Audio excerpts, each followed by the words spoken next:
এবার সেখানে এক অভাবিত ঘটনা ঘটে গেল। কর্ণ, শকুনি, অজস্র রাজন্যবর্গ এবং অমর্ত্যদের নিয়ে দুর্যোধন কৃষ্ণকে সাদর সম্ভাষণ জানালেন। এমনকি তাকে নানা ধরনের খাদ্য গ্রহণ করার জন্য আন্তরিকভাবে অনুরোধ করেছিলেন। দুর্যোধনের এই উপহার ফিরিয়ে দিয়ে কৃষ্ণ তার অভিপ্রায়ের কথা ঘোষণা করেন।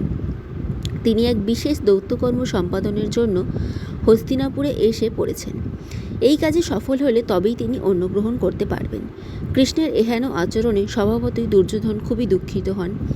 তিনি পরিষ্কারভাবে বলেন যে কৃষ্ণ উভয় পক্ষেরই সখা, তাহলে কেন তিনি উদ্দেশ্যপ্রণোদিতভাবে দুর্যোধনের উপহার প্রত্যাখ্যান করছেন?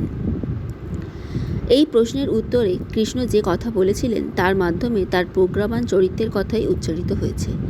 তিনি বলেছিলেন, আমি লোভবশত কখনো এক মুহূর্তের জন্য ধর্মকে পরিত্যাগ করি না। শাস্ত্রে লেখা আছে, সম্প্রীতি থাকলে তবেই অপরের অন্ন গ্রহণ করা উচিত। বিপদকালে অপরের অন্ন গ্রহণ করা যায়। রাজা, আপনি আমাদের ওপর সম্প্রীত নন, আমিও বিপদাপন্ন নই, তাই কিভাবে আপনার দেওয়া অন্ন গ্রহণ করব?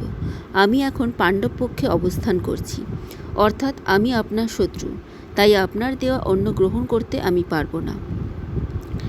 কৃষ্ণ দুর্যোধনের গৃহ থেকে নির্গত হয়ে বিদুর ভবনে উপস্থিত হলেন। সেখানে ভীষ্ম, দ্রোণ, কৃপ, বার্ণিক এবং অন্যান্য কৌরবরা তাদের সাথে যোগাযোগ করলেন। সেখানে এসেও কৃষ্ণ তার মনোগত বাসনার কথা স্পষ্টভাবে সকলের কাছে ঘোষণা করেছিলেন। বেশ বোঝা গেল যে তিনি আবার বিদুর ভবনে অবস্থান করবেন।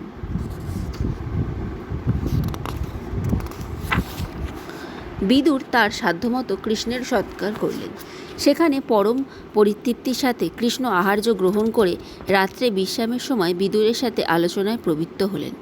বিদুর কৃষ্ণকে বলেছিলেন, হে মহাত্তেজা, দৌত্য পালনের জন্য আপনার হস্তিনাগমনের আসা উচিত হয়নি। আপনি জানেন দুর্যোধন ক্রোধী এবং ধর্ম লঙ্ঘনকারী। আপনার মুখনিসৃত কোনো সৎ উপদেশ তিনি এক মুহূর্তের জন্য গ্রহণ করবেন না। যে পক্ষে ভীষ্ম, দ্রোণ, কৃপ, কর্ণ, অশ্বত্থামা জয়দ্রথ অবস্থান করছে সে পক্ষের বিজয় সুনিশ্চিত, এই কথা দুর্যোধন মনে প্রাণে মেনে নিয়েছেন। তাই সন্ধির প্রয়োজন কোথায়? কৃষ্ণ এই কথা শুনে মৃদু হেসে তার উদ্দেশ্যের কথা সংক্ষেপে ব্যক্ত করে বললেন, শক্তি অনুসারে ধর্ম কার্য করার চেষ্টা করেও যদি কেউ শান্তি স্থাপনে আগ্রহী হয় তবে তাকে সাধুবাদ জানানো উচিত। শক্তি অনুসারে ধর্মকার্য করার চেষ্টা করেও যদি কেউ শান্তি স্থাপনে আগ্রহী হয় তবে তাকে সাধুবাদ জানানো উচিত। সমস্ত রাত বিদুর এবং কৃষ্ণ পারস্পরিক আলোচনায় অতিবাহিত করলেন। এইভাবে কৃষ্ণ যেখানে যেতেন সেখানকার পরিমণ্ডলকে আরও স্বীয় করার চেষ্টা করতেন। দুর্যোধন এবং সুবলনন্দন, শকুনি এসে উপস্থিত হয়েছিলেন। তারা কৃষ্ণকে অভিনন্দন জানিয়ে বলেছিলেন, মহারাজ ধৃতরাষ্ট্র, ভীষ্ম, দ্রোণ প্রমুখেরা সবাই গমন করেছেন, আপনার আগমন প্রতীক্ষা করছেন। কৃষ্ণ বৌদ্ধজ রথে আরোহণ করলেন। নগরবাসীরা কৃষ্ণকে চোখের দেখার জন্য দুপাশে শান্তভাবে দাঁড়িয়েছিল। সভাগৃহে কৃষ্ণ পীতবস্ত্র পরিধান করেছিলেন। সেখানে বিরাজ করছিল শুচিভেদ্য নীরবতা। কৃষ্ণ তার জলদগম্ভীর কণ্ঠস্বরে বললেন, হে ভরতনন্দন মহারাজ ধৃতরাষ্ট্র, যাতে বিনাশ ব্যতীত শান্তি স্থাপিত হয় তার জন্যই আমার আগমন। আমি জানি এই বংশের সকলেই সর্বগুণসম্পন্ন এবং সদাচারযুক্ত, তাই ভারতের সমস্ত রাজবংশের মধ্যে এই বংশ শ্রেষ্ঠ। এ বিষয়ে সন্দেহের অবকাশ নেই। এই বংশের সকলে শরণাগতের প্রতি দয়া প্রদর্শন করে। অনিষ্ঠুরতা, সরলতা, ক্ষমা এবং সত্য, এই সবগুলি কুরুবংশে আছে। এমন একটি কুল নিশ্চিহ্ন হবে তা কখনো কাম্য হতে পারে না। হে কুরুনন্দন, অশিষ্ট, অমর্যাদা সম্পন্ন এবং লোভী দুর্যোধন প্রমুখ আপনার পুত্রেরা ধর্মকে যে উপেক্ষা করছেন তা কখনোই করা উচিত নয়। আপনি যদি এখন আপনার পুত্রকে এই অশিষ্ট কাজ থেকে দূরে সরিয়ে না রাখেন তাহলে ধ্বংস অনিবার্য। কৃষ্ণ তার সুচিন্তিত বক্তব্যের মাধ্যমে যুদ্ধের অপকারিতা সম্পর্কে সকলকে সম্যকভাবে অবহিত করেছিলেন। এমনকি তিনি ধৃতরাষ্ট্রকে উদ্দেশ্য করে বলেন, হে মহারাজ, আপনার আদেশে পঞ্চপাণ্ডব 12 বছর বনবাসে এবং 1 বছর অজ্ঞাতবাসে অতিবাহিত করেছেন। আপনি যাদের জ্যেষ্ঠতাত অর্থাৎ পিতৃতুল্য, তারা তাদের ওপর বর্ষিত শর্ত পালন করেছেন। আপনি নিশ্চয়ই এখন আপনার শপথ পালন করবেন, যদি কোনো কারণে তাদের পিতা অসৎ পথে ফিরিয়ে আনবেন। আমি আশা করব আপনি ধর্মসঙ্গত এবং ন্যায়সঙ্গতভাবে পাণ্ডবদের হাতে তাদের প্রাপ্য ভূখণ্ড ফিরিয়ে দেবেন। আপনি যতুগৃহে পাণ্ডবদের হত্যা করার জন্য এক জঘন্য ষড়যন্ত্র করেছিলেন, তবু তারা পুনরায় আপনার আস্থায় প্রত্যাবর্তন করেছিলেন। এখনও আপনার আশ্রয় কামনা করছেন। ধর্মরাজ যুধিষ্ঠির ইন্দ্রপ্রস্থে অধিষ্ঠিত থেকে সমস্ত রাজাকে বশীভূত করে আপনারই শরণাপন্ন হয়েছিলেন। আপনাকে কখনো তিনি অতিক্রম করেননি। অথচ শকুনি এক ষড়যন্ত্রের দ্বারা সমস্ত কিছু হরণ করার হীন চেষ্টা করেছিলেন। হে ভরতনন্দন, আমি সকলের মঙ্গল কামনা করি। আশা করি আমার এই আগমনকে দুর্বলতার পরিচয় বলে দেখবেন না। কৃষ্ণ এবার নীরব হাসলেন। সভাস্থ সকলে নীরব। তারা কেউই কোনো উত্তর দান করতে পারছেন না। পরশুরাম নীরবতা ভঙ্গ ঘোষণা করেছিলেন। আমি পূর্বকালের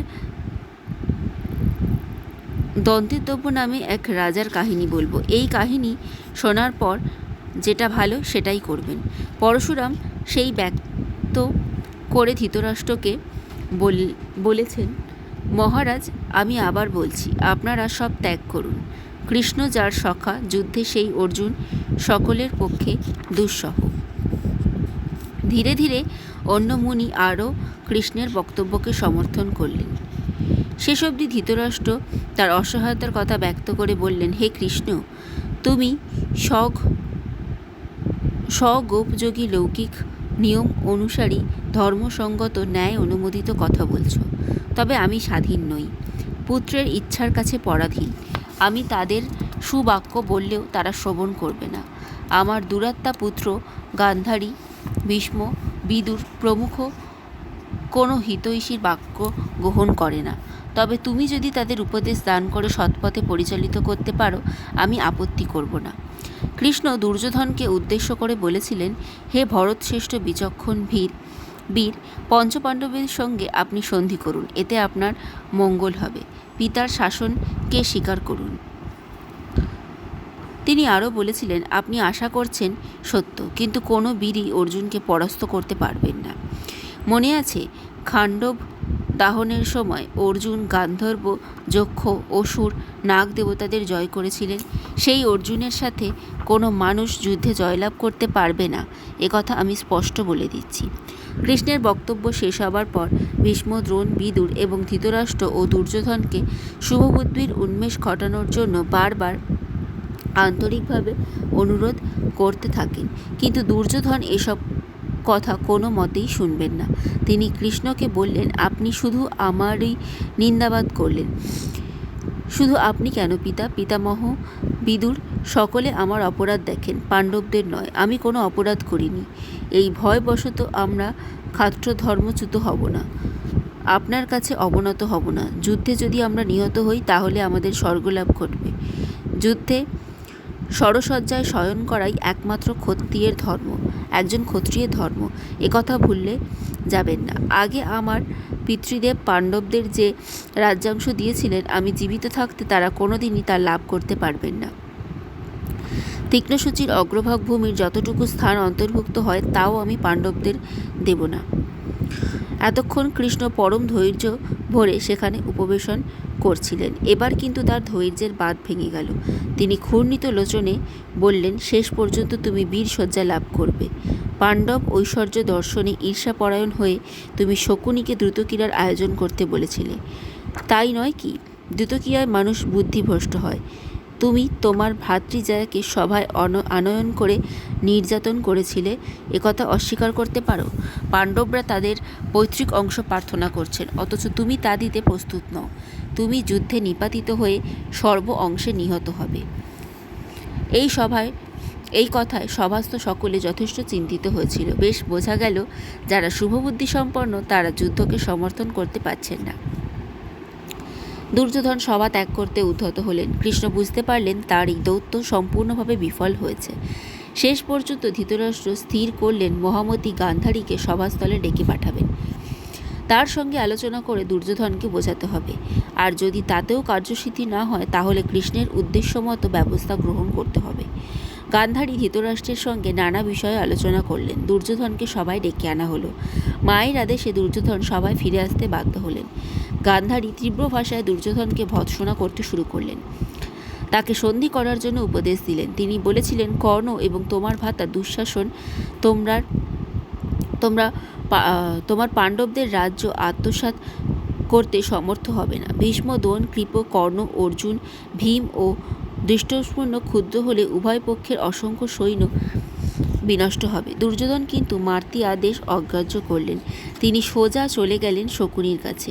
তারা কৃষ্ণকে বন্ধন করার কথা চিন্তা করলেন। কৃষ্ণ না থাকলে পাণ্ডবরা অসহায় হয়ে পড়বে।